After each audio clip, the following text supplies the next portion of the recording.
Hi, my name is Raphael Springer and I'm a researcher at the Institute for Internet Security at the Westphalian University of Applied Sciences in Gelsenkirchen, Germany.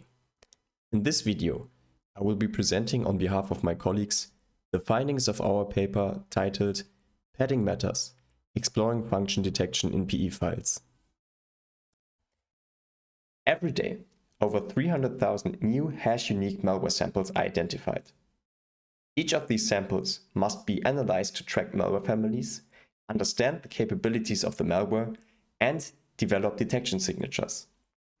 Given the sheer volume, this task cannot be performed by human analysts alone.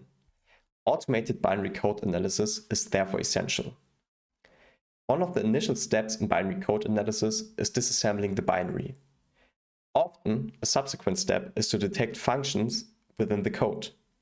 For instance, Hack and Caballero demonstrated that 30 out of 61 binary similarity methods operate at the function level. As a result, accurate function detection in binaries is a critical component of cyber defense. There has been substantial research on function detection dating back to at least 2008.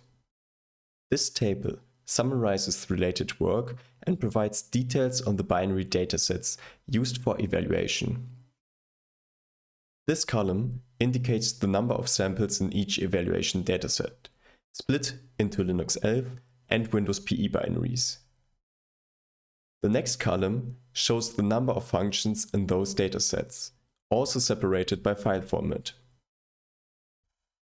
As the table shows, Linux 11 binaries dominate most datasets with up to nearly 20,000 samples and 5 million functions.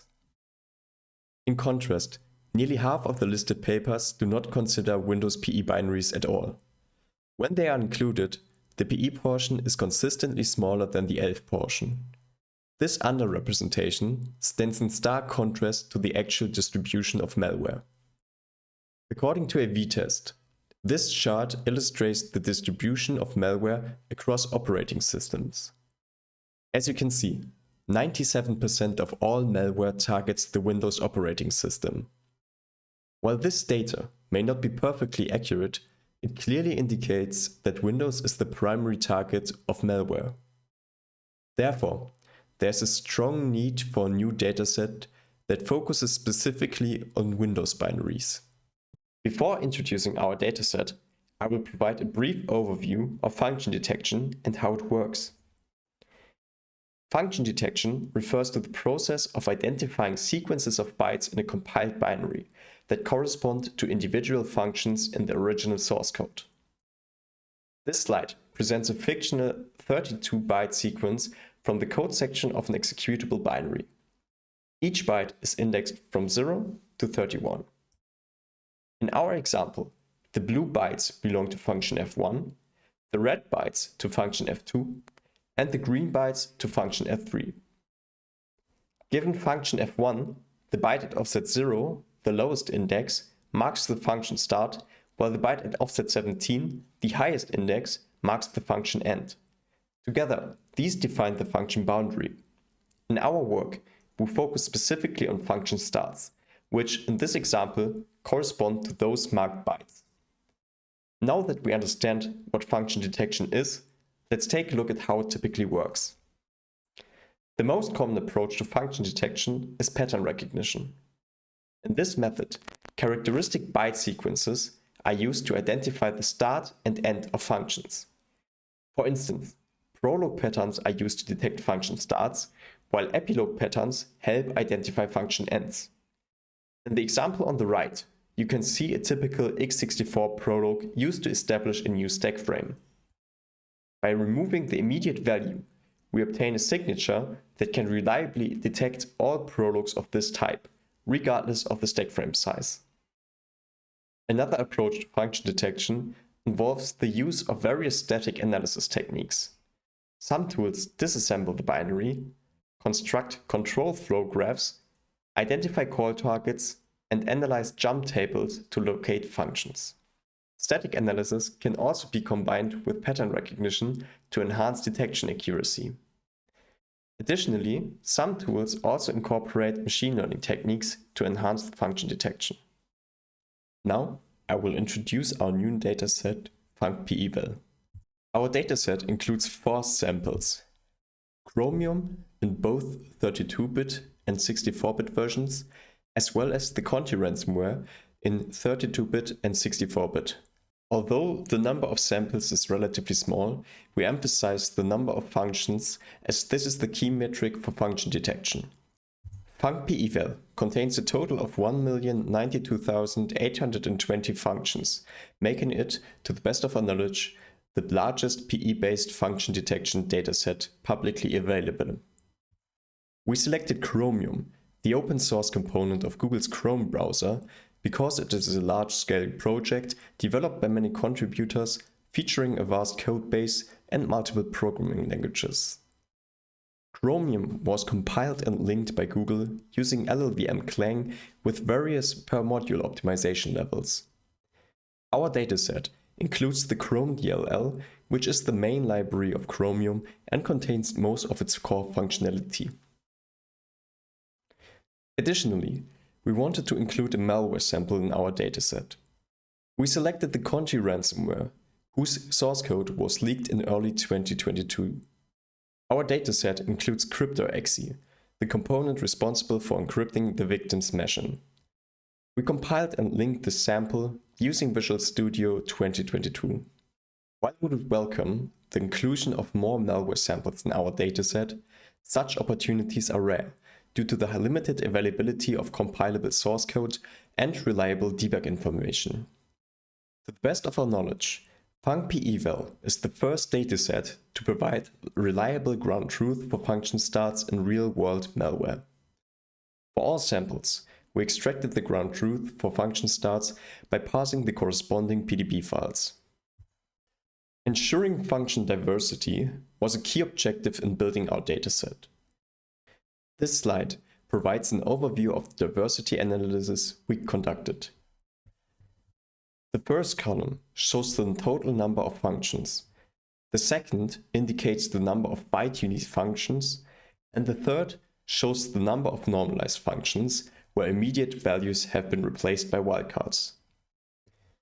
The last row displays statistics for the BAP-PE dataset, a commonly used benchmark that has been criticized for its shared codebase and limited diversity. As you can see, only 1% of functions in FuncPEval are byte identical, and nearly 60% of functions remain unique even after normalization.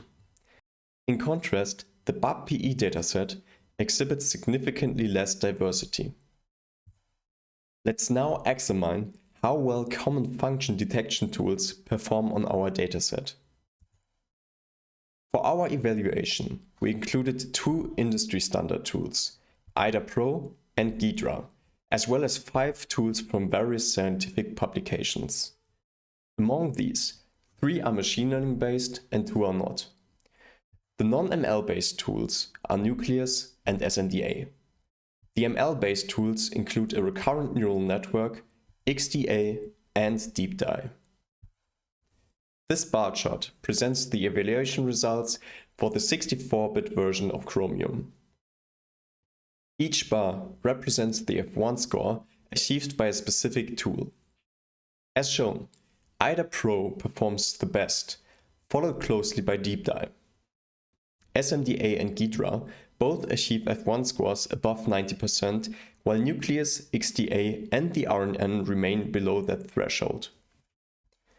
Although the ML-based tools XDA and the RNN rank lowest, DeepDye, also an ML-based tool, secures the second highest score. As mentioned in the motivation, automated malware analysis requires function detection to scale to several 100,000 samples per day. Therefore, the execution time of the tools is a critical factor. This slide shows the execution time of all evaluated tools on Chromium x64, a relatively large binary. Please note that the y-axis uses a logarithmic scale. The results show a wide range of execution times. DeepDye completed the task in just 16 seconds. The RNN and Nucleus required several minutes. XDA took over an hour. Ghidra and IDA Pro needed several hours, and SNDA exceeded 1 day.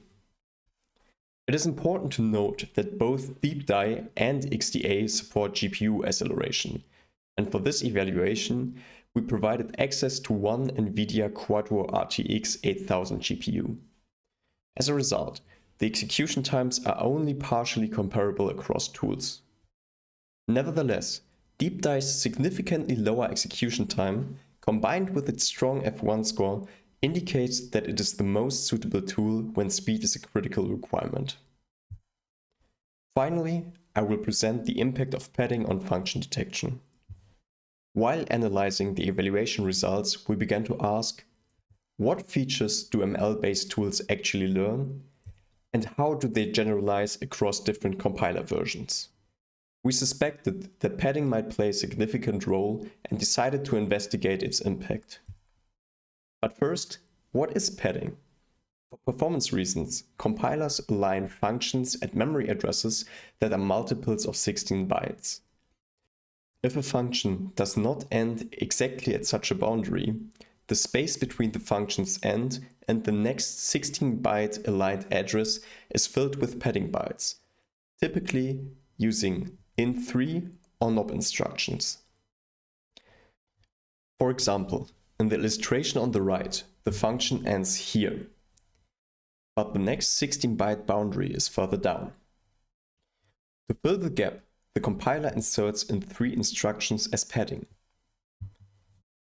These padding instructions are never executed as they lie outside the control flow. As a result, they can be arbitrarily modified, for example by a malicious actor aiming to hinder static analysis or evade detection. To simulate such behavior and observe how the tools respond, we randomized the padding bytes. Specifically, we collected up to 20 bytes preceding each function start. From these, we selected only the bytes that do not belong to preceding functions, so true padding, and replaced any padding bytes with the value hexcc with random arbitrary byte values. In the image on the left, you see the standard padding generated by the compiler. In contrast, the image on the right shows the byte values after we applied our padding randomization. This slide compares the original evaluation results for Chromium x64 with the results after applying padding randomization. As shown, all tools experience a drop in F1 score. The decline is especially severe for the ML-based tools DeepDye, XDA, and the RNN, to the extent that their performance becomes practically unusable. We suspect that these tools primarily rely on padding bytes preceding function starts as a learned feature. While this is understandable, since padding is a consistent and informative signal in the training data, we retrained both XDA and the RNN on a dataset with randomized padding and observed no significant improvement. This suggests that these models may only perform well when standard padding patterns are present. Interestingly, Nucleus, a non-ML-based tool, is also heavily impacted due to its reliance on linear disassembly. Let's turn to the conclusion and summarize the key findings of our study. We introduced a new PE dataset, FuncPEval, comprising 1,092,820 functions. Using this dataset, we evaluated 7 function detection tools. Among them, IDA Pro achieved the highest F1 score, while DeepDye demonstrated the fastest execution time. Our experiment on padding randomization revealed that ML-based tools are highly sensitive to modifications in padding. We are publishing all artifacts of our work, including the FuncPEval dataset, the tooling to extract round truth function starts from PDB files, as well as all trained models and training data. These resources are available in the GitHub repository linked on the slide. Here are the references for our work. Thank you for your attention. If you have any questions, please don't hesitate to consult our paper, open an issue on our GitHub repository, or simply leave a comment below.